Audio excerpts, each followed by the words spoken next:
kind of gunboat diplomacy you're using there. You're holding that threat over your girl's head. Like, it's not so much an explanation of, look what I could do. It's like, look what I could do, but I'm not. No. It's there. The gun's at your head. The gun's at your head, but I'm not going to pull the trigger because, you know, I'm invited. No, I'm not holding her hostage with that. I am not holding her hostage with that. What I'm saying is, why, if me and, like, we're two people who are into, it's like Bonnie and Clyde, man. We are into what we're into. Right. But it's like, Bonnie breaks protocol, Clyde breaks protocol where he shoots the cop first. And she goes, I always want to shoot the cop first.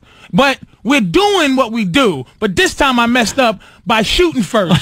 But we're both shooters, man. Yeah, we're both out to kill. Yeah, but you know what? You're wrong, because if you had just a girlfriend on the side, you wouldn't be having a threesome. You found a girl that wants to have another girl. You want 3 at one time or 2 at one time. You wouldn't get that with just a girlfriend.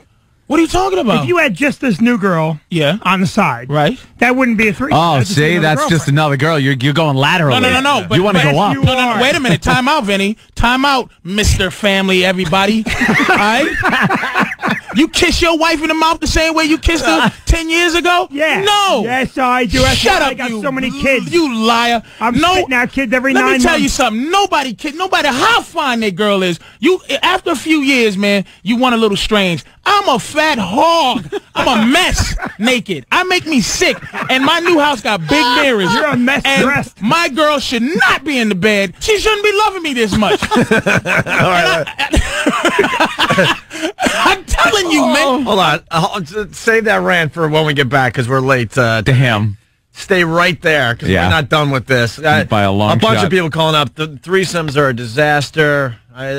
All women. No, that's a guy. All women. It's a disaster because... Wait, Bruce in PA says threesomes are a disaster. Jerry in Connecticut, some of us live just like Patrice. So just hold that thought. Ladies and gentlemen, Patrice O'Neal is hosting the worst of Opie and Anthony. Hey, what's up? Hey, man, listen to a little more from my wonderful threesome story. This is Patrice O'Neal, and you are enjoying the worst of the fellas, Gregory Hughes and Anthony Cumia, a.k.a. O&A, a.k.a. Opie and Anthony, a.k.a. fucking XM and Sirius greats, a.k.a. bad motherfuckers, a.k.a. not paying me for shit. Anyway, enjoy the second half of my wonderful threesome story. I still jerk off to this. You know how you have a jerk file? This one is high up in there. Enjoy. Broadcasting the worst of Opie and Anthony with your host, Patrice O'Neal. That last 8 minutes could have been on the radio, but we had to play commercials. Pal Talkers heard it. We're trying to do something for XM. We're still waiting for the equipment to come in, but we're going to do a thing where we start recording the stuff that happens during the commercials and then playing that stuff back. Yeah, because sometimes things happen. Oh, my God. It sucks that we had to take a break there, but Patrice O'Neal's in the middle of it. Great idea, too, man. He's in the middle of an amazing rant, and a lot of people are saying that his rant is just like the rant I started with. I'm talking about a dumb parking lot. He's talking about a relationship, but it's pretty similar. With trying to get a threesome together. And it is the same thing. It's personal entitlement. You feel entitled. But there's a difference, man. The difference is this. All right. Here's Opie's like, hey, I can't get in this stadium. This is making me sick. It should not be like this. I am angry about it. All right, Opie, what are you going to do? Nothing, but it should be better. Yeah. All right, Patrice, I want to do threesomes. Preferably have 2 girlfriends. All right? Or basically one girlfriend and we have a girlfriend. So your relationship has a girlfriend. Yes. You and your chick, your girlfriend, have a girlfriend. Have a girlfriend. All right. That's what I want. I am trying to make strides in doing that. I am trying to make it happen.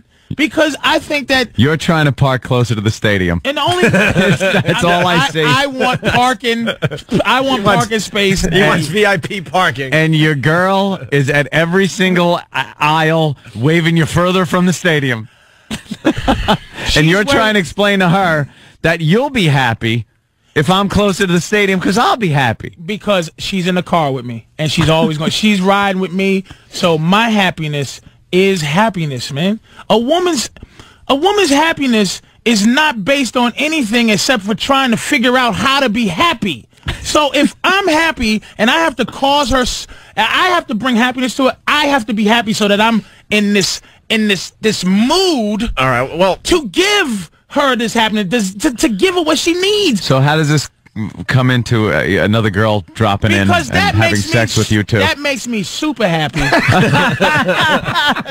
And I'll have enough happiness to give 2 women now. So you're using the Reagan's trickle-down economics. Trickle down, man. With happiness. Trickle down, man. Because a woman's happiness, she doesn't know, like, what makes her happy. She just, okay, women go from place to place, specific to specific. When me and my girl argue, I always try to argue the context of the entire thing. But is she even allowed to argue with you?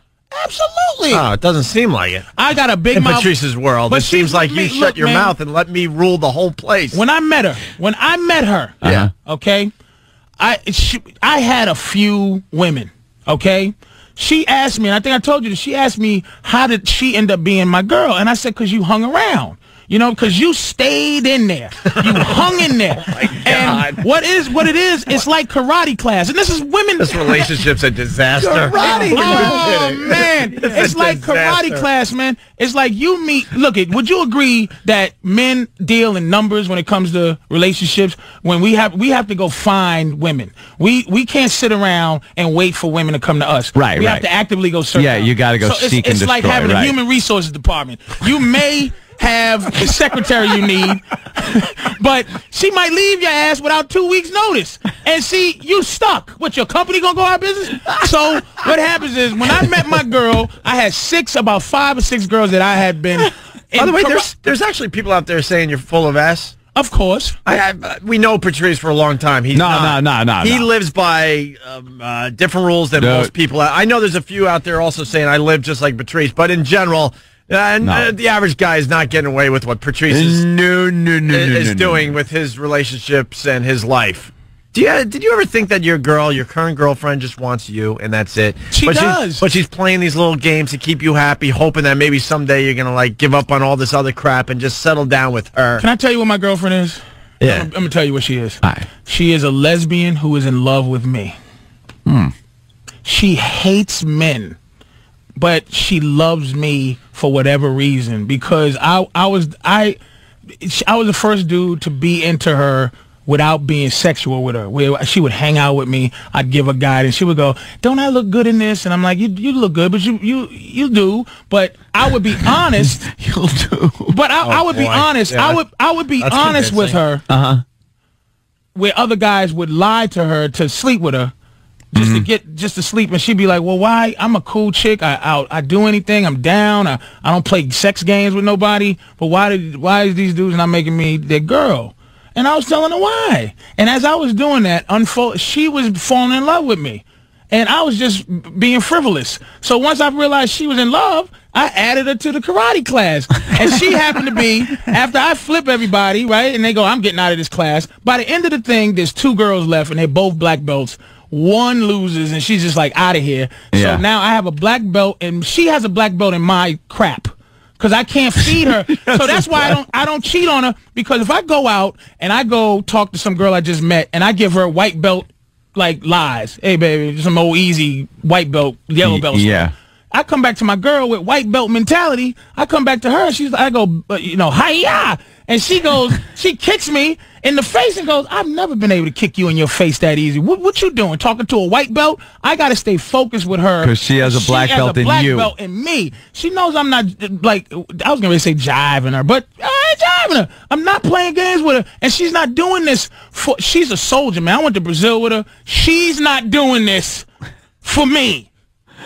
She is definitely getting enjoyment. She is a soldier. All right, there's the answer. I'm just asking. Okay. Now I understand a little more about your relationship. But now that's Brazil, where you're paying for things. Now there's a hooker out there that likes me. She didn't like her. I said, "Are you out of your mind? You could have gave her $100.